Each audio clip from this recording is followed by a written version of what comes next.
Wanita ini memiliki ekspresi menawan, bibir merah dan sedikit terbuka. Dia selalu merasa segelisah. Pakaian biasa ini tidak cocok untuknya. Dia merasa senang berhadapan dengan seorang pria gagah. Wanita ini akan melakukan segalanya demi bisa menaklukkannya. Tetapi dalam waktu kurang dari 1 detik, pria itu menghempasnya. Bahkan menyebutnya tidak tahu malu. Jin Lian merasa kesal. Mengapa Wu Song menganggap kecantikannya bukan apa-apa?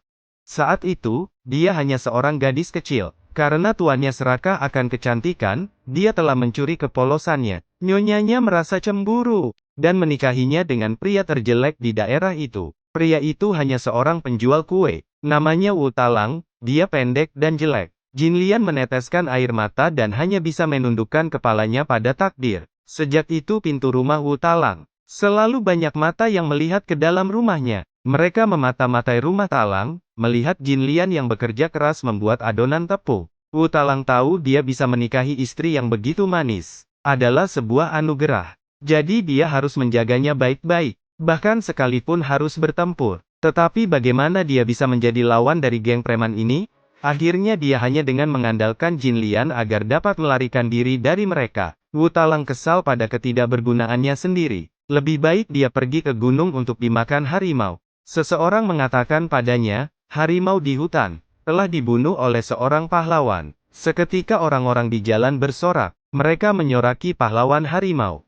Talang mencoba melihat lebih dekat. Ternyata pahlawan itu adalah saudara keduanya Wu Song yang telah pergi dari rumah selama beberapa hari. Wu Song sangat bersemangat ketika dia melihat saudaranya Talang. Kakak laki-laki itu seperti seorang ayah dan memutuskan pulang bersama kakaknya. Jin Lian yang sedang sibuk melihat Wu Song pada pandangan pertama. Dia terpesona oleh kegagahannya. Kelembutan dan rasa malu di mata melampaui kata-kata. Jin Lian terus melihat Wu Song. Dan tidak melepaskan tatapannya semenit pun. Melihat Talang yang telah mabuk. Kenangan masa lalu yang tak terlupakan. Kebencian Jin Lian bergejolak di hatinya. Hidupnya tidak seharusnya seperti ini. Kebisingan di luar jendela menarik perhatian Jin Lian. Dia mengira itu adalah pencuri. Jin Lian mengambil tongkat dan keluar untuk memeriksa. Ternyata itu adalah Wu Song yang sedang mandi. Melihat itu Jin Lian tersipu seketika. Sebuah pot kayu naik ke tubuhnya yang kokoh. Dan itu membuat hati Jin Lian berdebar. Jin Lian yang terpesona. Tanpa disadari tongkat yang ada di tangannya terjatuh.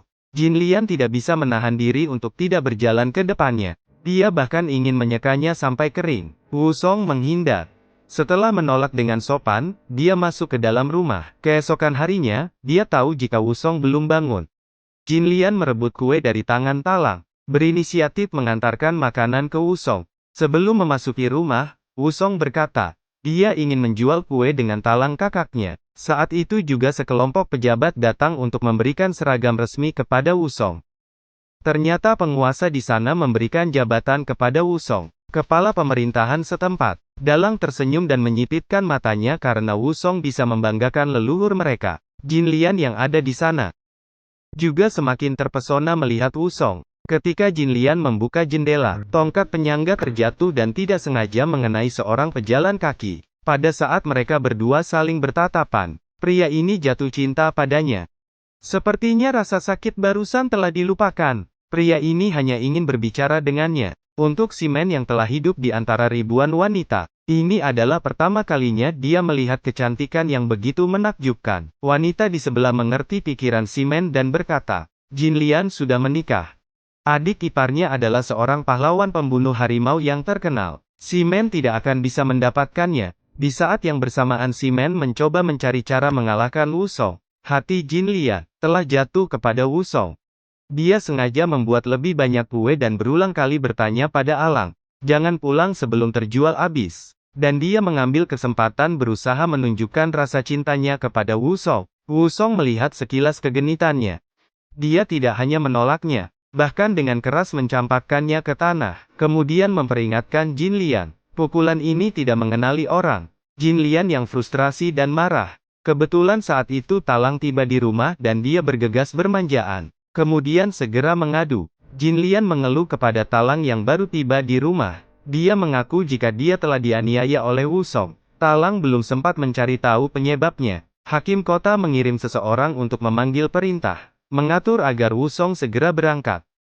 Sebelum pergi, Wusong berulang kali memperingatkan kakak laki-lakinya, jangan berjualan untuk beberapa waktu ini, cukup di rumah saja. Dia takut sesuatu akan terjadi pada kakaknya. Talang harus menunggu sampai dia kembali. Sejak Wusong meninggalkan rumah, Simen sering berdiri di depan pintu rumah Bibi Wang. Mereka sepertinya sudah saling mengerti. Bibi Wang menerima 2 koin perak dari Simen untuk membantu membuatkan pakaian. Bibi Wang mengundang Jin Lian ke rumahnya, dan akhirnya mereka bertemu. Simen dan Jin Lian akhirnya bertemu. Mereka berdua saling bertarung dengan sengit, meskipun Simen tidak segagah Wusong.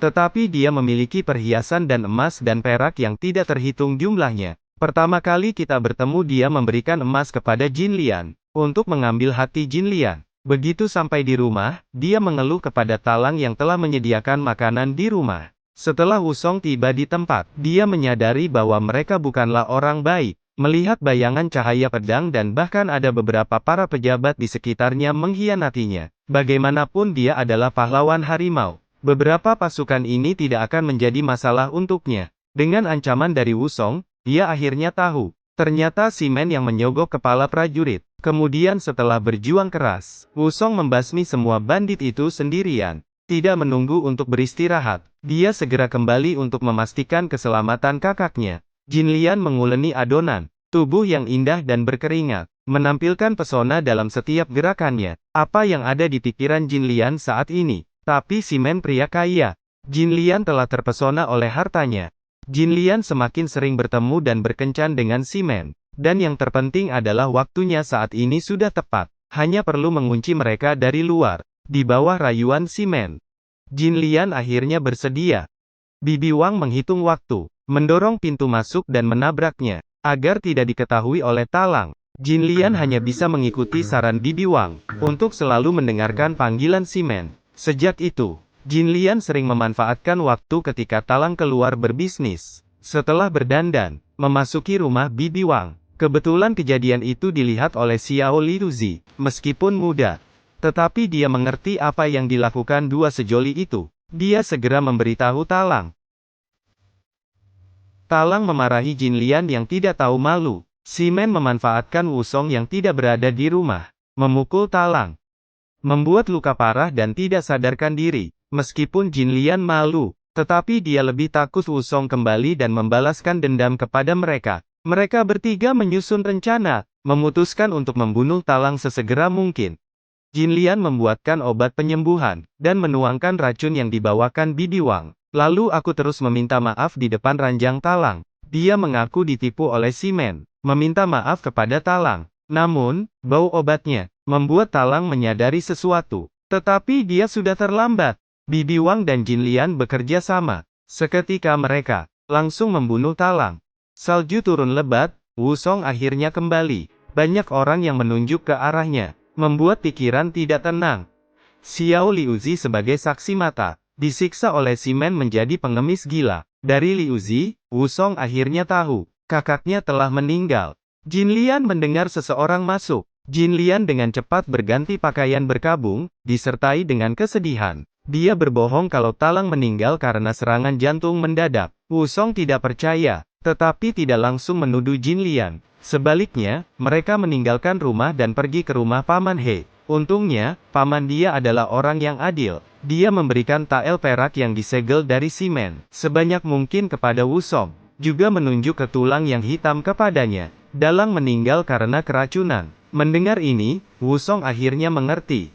Pertama dia menangkap Jin Lian dan Bibi Wang. Pada saat itu, keduanya sibuk saling menyalahkan.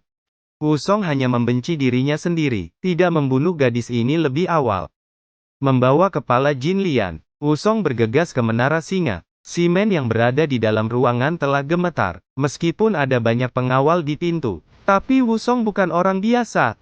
Kungfunya sangat hebat. Dia dengan mudah menjatuhkan orang-orang ini, memaksa Simen untuk bertarung secara langsung. Cedera lama ditambah dengan cedera baru, membuat tangan Wusong tidak leluasa, dan kehilangan kesempatan untuk membunuh Simen. Melihat Wusong cedera, para prajurit mengambil kesempatan menyerang. Dia merasa harus bertanggung jawab atas kematian kakaknya. Wusong sama sekali bukan orang yang mudah menyerah. Setelah mengalahkan semua musuh, tinju besinya bahkan menembus toples anggur. Pukul dahi Simen dengan keras. Setelah beberapa pukulan, Shimen pun kalah. Wusong mengingat setiap momen bersama Talang. Rasa sakit kehilangan orang yang dicintai membuatnya mengambil keputusan. Orang yang ada di depannya harus membayar hutang dengan darah. Pada akhirnya, Wusong menyelesaikan pertempuran ini. Balas dendam kakaknya akhirnya terbalaskan. Pertempuran berdarah Wusong di Menara Singa, dan Hai Feng 20 tahun kemudian masih menjadi pemeran Wusong, meskipun dengan dana yang terbatas.